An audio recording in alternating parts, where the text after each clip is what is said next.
mahabay na pamanahon. Nagsasaad kung kailan ginaganap o gaganapin ang pangyayari o kilos.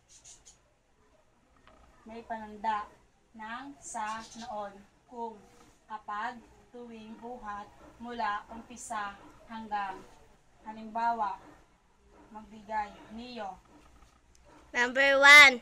Tuwing Pasko ay nagtitipon silang mag-anak. Number 2. Umpisa.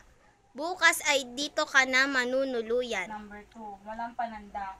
Kahapon, kanina, ngayon, mamaya, bukas. Halimbawa. Number 1. Manonood kami bukas ng pambansang pagtatanghal ng dulang Pilipino. Number 2. Ipagdiriwang ngayon ng ating Pangulo ang ika-40 na kaarawan.